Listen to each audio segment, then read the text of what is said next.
Welcome to Neer academy. তো আজকে তোমাদের আবার একটি ক্লাস নিয়ে আসা হয়েছে, যেটা চলছিল সেটা হলো WBSSC গ্রুপ সির Indian culture, Indian tradition and culture. ঠিক আছে, তো অলরেডি কিন্তু তিনটি পার্ট হয়ে গেছে, পার্ট 1, 2 এবং 3। এই তিনটি ক্লাস তোমরা যদি না দেখে থাকো, এই তিনটি ক্লাস বলতে এই যে টপিকটা আছে ইন্ডিয়ান ট্রেডিশন অ্যান্ড কালচার, সেই ক্লাসগুলো না দেখে থাকো অবশ্যই চ্যানেলে ভিজিট করলে তোমরা ক্লাসগুলো দেখে নেবে। অথবা আমি কিন্তু একটা সেকশন করেছি, WBSSC গ্রুপ সি এবং গ্রুপ ডি সেকশন করা আছে। তোমরা প্লে লিস্টে গেলে তোমরা যতগুলো ক্লাস করানো হয়েছে WBSSC গ্রুপ সি এবং গ্রুপ ডির সমস্ত ক্লাসগুলো তোমরা এখানে পেয়ে যাবে। ঠিক আছে, এবং আজকে ক্লাস হবে পার্ট 4। এবং তোমরা যদি পিডিএফ পেতে চাও অবশ্যই চ্যানেলের সাথে যুক্ত থাকো, তোমাদের জন্য আমি ব্যবস্থা করছি। রিসেন্ট 2-1 দিনের মধ্যে তোমাদের কিন্তু এই পিডিএফগুলো তোমাদের কিন্তু ফ্রিতে প্রোভাইড করে দেওয়া হবে। ঠিক আছে, তো নেক্সট তোমাদের এখানে সিলেবাস, অবশ্যই সিলেবাস আমি তোমাদেরকে বলি এবং কি কি সিলেবাসে আছে তার মধ্যে আজকে যে সিলেবাসের ক্লাসটা আলোচনা করা হবে সেটা হলো 5 নম্বর পয়েন্টটা দেখে নাও, elementary knowledge about the traditional and contemporary popular culture of India. ঠিক আছে, খুবই একটা ইম্পর্টেন্ট টপিক এবং সিলেবাস ভিত্তিক অনুযায়ী তোমাদের কিন্তু ক্লাস করানো হচ্ছে। এবং তোমাদের পরীক্ষা কবে হবে তোমরা সেটাও কিন্তু তোমরা দেখে নাও। এটা পেপার কাটিং, এবং পেপার কাটিং মানে কি, এটা অবশ্যই এই তারিখগুলোতেই 99% তোমাদের চান্স আছে, কারণ অফিসিয়ালি তো পাবলিশ হয়নি, কিন্তু আমরা এই খবরের কাগজে বা বিভিন্ন বিজ্ঞাপনে আমরা জানতে পারি যে আমাদের পরীক্ষা কবে হতে চলেছে। ঠিক আছে, তো মার্চ মাসের 1 তারিখে তোমাদের গ্রুপ সি পরীক্ষা হবে এবং 8 তারিখে তোমাদের গ্রুপ ডি পরীক্ষা হবে। ওকে, তো 76 অলরেডি 75, মানে টোটাল 75টা কোশ্চেন কিন্তু ওই তিনটি ক্লাসে 25 মানে 25টা কোশ্চেন করে কিন্তু তিনটি ক্লাসই করানো হয়ে গেছে। তো লাস্ট এটা পার্ট 4, টোটাল 100টা কোশ্চেন তোমাদের করানো হয়ে গেল, মানে আজকে নিয়ে করানো হবে। তো 76 নম্বর কোশ্চেনটা দেখে নাও, এলিফ্যান্টা গুহা কোথায়? দিল্লিতে, মুম্বাই, পুনে না নাগপুরে? তো এটা রাইট অ্যান্সার কি হবে? মুম্বাইয়ে অবস্থিত এলিফ্যান্টা গুহা। ঠিক আছে, রাইট অ্যান্সার বি 77। এলিফ্যান্টা গুহা উৎসর্গীকৃত কার প্রতি? বিষ্ণু, শিব, ব্রহ্মা না বুদ্ধের প্রতি? তো এটা রাইট অ্যান্সার কি হবে? এটা রাইট অ্যান্সার হবে Shiva. Shiva is the right answer, option B is the right answer.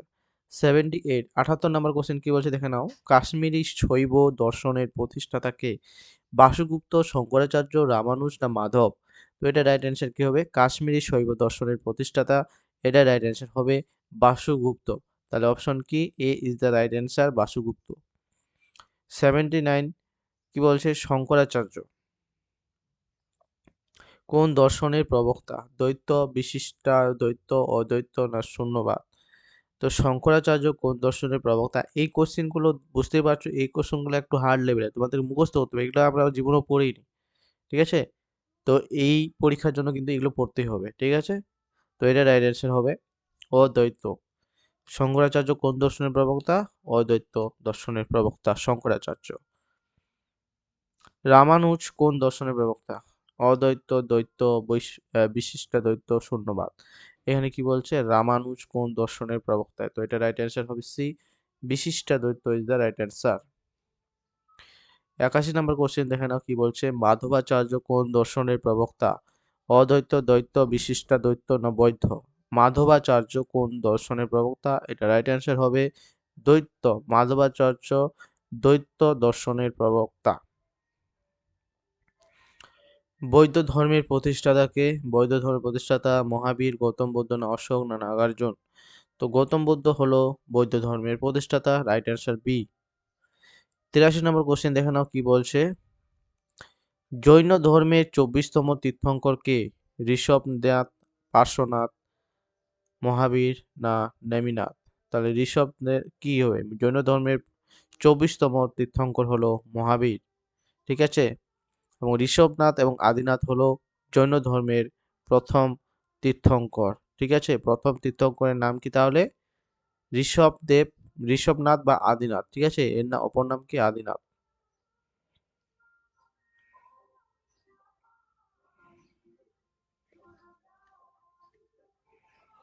এবং 23তম তীর্থঙ্কর মনে রাখবে, 23তম তীর্থঙ্কর হলো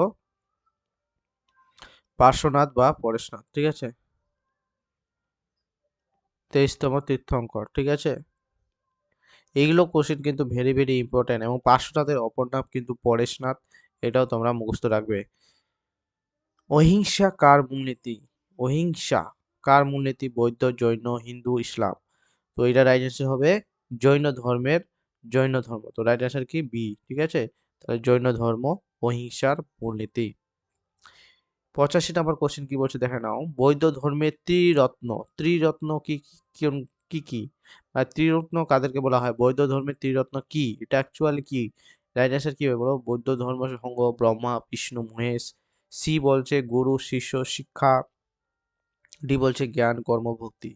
তো এটা রাইট অ্যান্সার কি হবে? এটা রাইট অ্যান্সার হবে ক, মানে ক বলছে এ। ঠিক আছে, বুদ্ধ ধর্ম এবং সংঘ।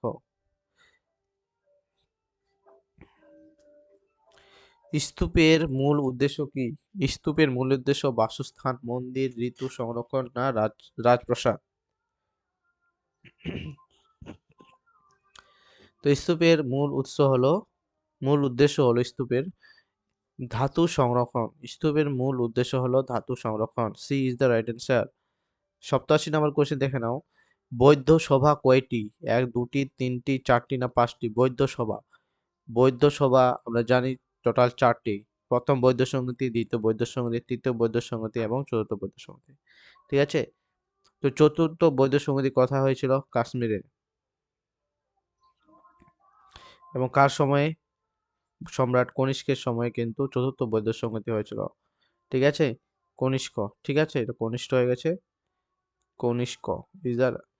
ঠিক আছে, তো প্রথম, দ্বিতীয়, তৃতীয়, চতুর্থ এবং তৃতীয় বৌদ্ধ সংহতি তোমরা মনে রাখবে সম্রাট অশোকের আরো প্রথম আছে। প্রথম বৌদ্ধ সভা হয় বা বৌদ্ধ সম্মেলন হয় রাজগৃহে। ঠিক আছে, এবং দ্বিতীয়টা হয় বৈশালীতে। এভাবে কিন্তু মনে রাখবে। মনে হয় কোশ্চিন আছে, কোশ্চিন এখানে আছে হয়তো, দেখে নাও। প্রথম বৌদ্ধ সভা কোথায় হয়? তাহলে আমি একটু আগে বললাম কি হবে? রাজগৃহ। ঠিক আছে, রাজগৃহ। এবং দ্বিতীয় বৌদ্ধ সংহতি হবে এটা, দ্বিতীয় হবে বৈশালী, তৃতীয় হবে পাটলিপুত্র এবং চতুর্থ হবে কাশ্মীর। ঠিক আছে, তাহলে এটা কি আমি যদি সিরিয়াল ভাবে লিখে দিই তোমাদেরকে, তাহলে আমি লিখে দিচ্ছি। তার প্রথম বৌদ্ধ সংগতি কোথায় হয়? প্রথম বৌদ্ধ সংগতি হয় রাজগৃহে, একটা 1 নাম্বার। এটা দ্বিতীয় বৌদ্ধ সংগতি হয় বৈশালীতে, এবং তৃতীয় বৌদ্ধ সংগতি হয় পাটলিপুত্রে, এবং কাশ্মীরে হয় চতুর্থ বৌদ্ধ সংগতি। ঠিক আছে, তো এটা রাইট অ্যান্সার এ। 89 নাম্বার কোশ্চেন কি বলছে? চতুর্থ বৌদ্ধ সভা কোথায়? চতুর্থ বৌদ্ধ সভা কোথায় হয়? পাটলিপুত্রে, রাজগৃহে, কাশ্মীর না বৈশালীতে? চতুর্থ বৌদ্ধ সভা হয় কোথায়? আমি একটু আগে বললাম কাশ্মীরে, তাই না? তো right answer C. 90 number question দেখে নাও কি বলছে। মহাযান ও হীনযান বিভাজন হয় কোন সভায়? মহাযান হীনযান প্রথম, দ্বিতীয়, তৃতীয় না চতুর্থ? মহাযান হীনযান বিভাজন হয় কোন সভায়? তো এটা রাইট অ্যান্সার হবে চতুর্থ বৌদ্ধ মহাসম্মেলন। চতুর্থ বৌদ্ধ সমিতি বা চতুর্থ বৌদ্ধ মহাসম্মেলনে মহাযান ও হীনযান কিন্তু বিভক্ত হয়ে গেছিল। তো right answer D. 91 number question কি বলছে দেখে নাও। হীনযান কোন ভাষা ব্যবহার করতো? হীনযানরা কোন ভাষা ব্যবহার করতো? সংস্কৃত, পালি, তামিল না প্রাকৃত? তো এটা রাইট অ্যান্সার কি হবে? রাইট অ্যান্সার বি, পালি ভাষায় রচিত। ঠিক আছে, হীনযান কোন ভাষায় ব্যবহার করে? হীনযান পালি ভাষায়। এবার যদি বলে মহাযান, পালি, প্রাকৃত, সংস্কৃত না তামিল? মহাযান। ঠিক আছে, আমরা এর আগে জানলাম হীনযান, এরপরে মহাযান। কোন ভাষা ব্যবহার করে? এটা পালি। কি হবে? রাইট অ্যান্সার সি, সংস্কৃত। সংস্কৃত ভাষায় তারা ব্যবহার করত। বুদ্ধের জন্মস্থান কোথায়? বুদ্ধের জন্মস্থান কোথায়? বোধগয়া, সারনাথে, লুম্বিনী না কুশীনগরে? তো এটা রাইট অ্যান্সার হবে লুম্বিনী নামক জাতীয় উদ্যানে গৌতম বুদ্ধের জন্ম। ঠিক আছে, লুম্বিনী নামক জাতীয় উদ্যানে। 94 নম্বর কোশ্চেন কি বলছে? বুদ্ধের নির্বাণ লাভ কোথায় হয়? বোধগয়াতে, সারনাথে, কুশীনগরে না রাজগৃহে? বুদ্ধের নির্মাণ লাভ কোথায় হয়? বুদ্ধের নির্মাণ লাভ হয় সারনাথে। কুশীনগরে তো আম,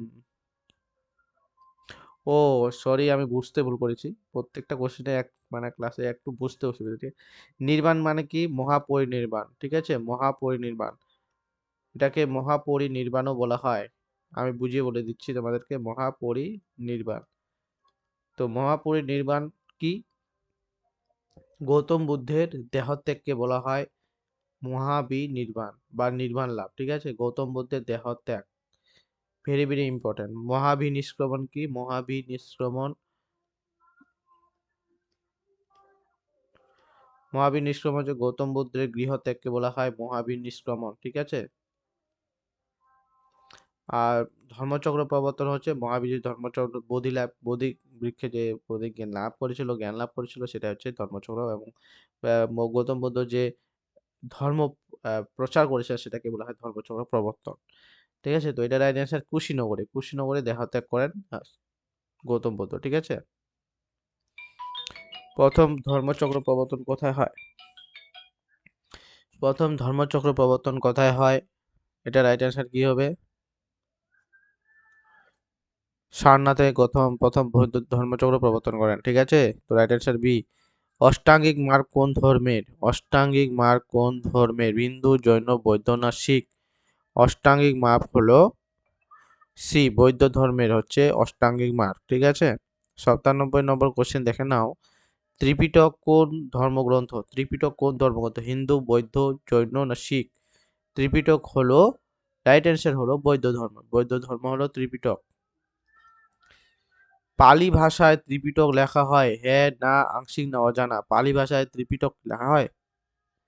পালি ভাষায় ত্রিপিটক কি লেখা হয়? ইয়েস, অবশ্যই। তাহলে ত্রিপিটক কোন ভাষায় লেখা? কোশ্চেনটা ঘুরিয়ে দিয়েছে। যদি বলে ত্রিপিটক কোন ভাষায় লেখা তাহলে হবে পালি ভাষায়। আর এখানে কি বলছে পালি ভাষায় ত্রিপিটক লেখা হয়? হ্যাঁ, অবশ্যই ত্রিপিটক পালি ভাষায় রচিত। রাইট অ্যান্সার হচ্ছে এ। 99 নাম্বার কোশ্চেন দেখে নাও। শিখ ধর্মের প্রতিষ্ঠাতা কে? শিখ ধর্মের প্রতিষ্ঠাতা হলো গুরু গোবিন্দ সিং, গুরু নানক, গুরু অঙ্গদ না গুরু তেগ বাহাদুর? তো এটা right answer C, Guru Nanak হবে শিখ ধর্মের প্রতিষ্ঠাতা। লাস্ট কোশ্চেন 100 কোশ্চেন দেখে নাও। গুরু গ্রন্থ সাহিব কোন ধর্মগ্রন্থ? হিন্দু, মুসলিম, শিখ না বৌদ্ধ? এটা হবে শিখ। শিখ ধর্ম ইজ দ্য রাইট অ্যান্সার, গুরু গ্রন্থ সাহিব। তো এই ছিল টোটাল 100টা কোশ্চেন। তো এই পিডিএফ গুলো যদি পেতে চাও অবশ্যই চ্যানেলটাকে সাবস্ক্রাইব করবে, ঠিক আছে। চ্যানেলটাকে অবশ্যই কি করবে? সাবস্ক্রাইব করবে, ঘন্টাটাকে বাজিয়ে দিবে, ঠিক আছে। লাইক করবে ক্লাসটিকে, কমেন্ট করবে এবং অবশ্যই বন্ধুদের সাথে শেয়ার করবে। এবং তোমাদের কিন্তু এই পিডিএফগুলো কিন্তু ফ্রিতে প্রোভাইড করে দেওয়া হবে। প্রত্যেকটা যতগুলো ক্লাস হবে সেগুলোরই প্রত্যেকটা পিডিএফ তোমরা পেয়ে যাবে। সেজন্য কিছুদিন ওয়েট করো, বা 2-1 দিনের মধ্যে আমি ব্যবস্থা করে নিচ্ছি। তোমাদেরকে কিন্তু সেই চ্যানেলে জয়েন করে যাবে, সেখানে আমি পিডিএফ প্রোভাইড করে দেবো, ঠিক আছে। তো আজকের মতো এটুকুই। পরের ক্লাসে আবার দেখা হবে তোমাদের সাথে। ততক্ষণে তোমরা ভালো থাকবে, সুস্থ থাকবে এবং ভালোভাবে প্রিপারেশন চালিয়ে যাবে। জয় হিন্দ, বন্দে মাতরম।